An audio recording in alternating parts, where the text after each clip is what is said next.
cadre de la santé informelle. Oui. Donc, qu'est-ce qu'on peut retenir davantage? Alors, on peut retenir que cette année,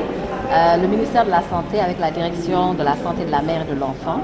a tenu à organiser une semaine de la santé de la mère et de l'enfant, une semaine d'accélération de l'offre de services et de la communication sur la santé de la mère et de l'enfant au niveau des 14 régions du Sénégal. Et aujourd'hui, la direction régionale de la santé a organisé sa journée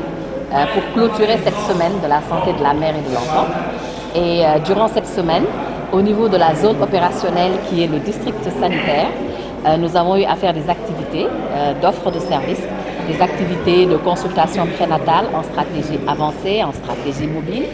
des activités de dépistage de la malnutrition, des activités de vaccination, surtout vaccination pour les jeunes filles de 9 ans sur le HPV, puisqu'on a vu que cet indicateur avait un problème au niveau de la santé. Et par rapport aussi à la réduction de la mortalité maternelle, Saint-Louis a joué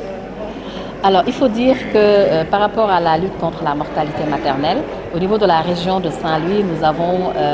beaucoup d'activités, beaucoup de stratégies, mais il faut dire que c'est le réseau communautaire qui est quand même une force majeure de la lutte contre la mortalité maternelle, puisque les acteurs communautaires de soins, les acteurs communautaires de promotion et de prévention, les Badianou Gox, jouent un rôle essentiel pour préparer la communauté à venir au niveau de nos structures, mais aussi à avoir les bons comportements pour nous permettre de faire une bonne prévention et une bonne promotion, comme le fait de faire en sorte que les femmes enceintes viennent pour les 8 consultations prénatales, que tout le paquet de la consultation prénatale puisse être complet jusqu'à la préparation à l'accouchement, les différentes vaccinations chez la femme enceinte, mais après l'accouchement aussi, les messages pour l'allaitement maternel exclusif,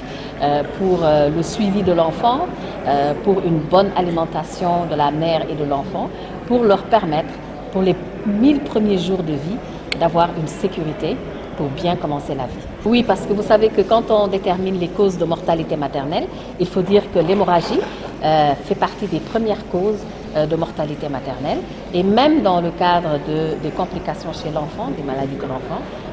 il faut faire des transfusions sanguines. Et donc nous avons tenu à faire un plaidoyer pour que la communauté fasse des dons de sang. Et nous avons tenu aussi à féliciter un de nos donneurs au niveau régional qui a été plébiscité puisqu'il a fait plus de 120 dons. Et on a demandé à la communauté, au relais communautaire, d'encourager la communauté à faire des dons de sang, pas en période chaude, c'est-à-dire quand on en a besoin urgemment, mais en période froide, c'est-à-dire que sereinement, qu'on aille faire une collecte de sang et qu'on puisse avoir une bonne réserve en cas de besoin.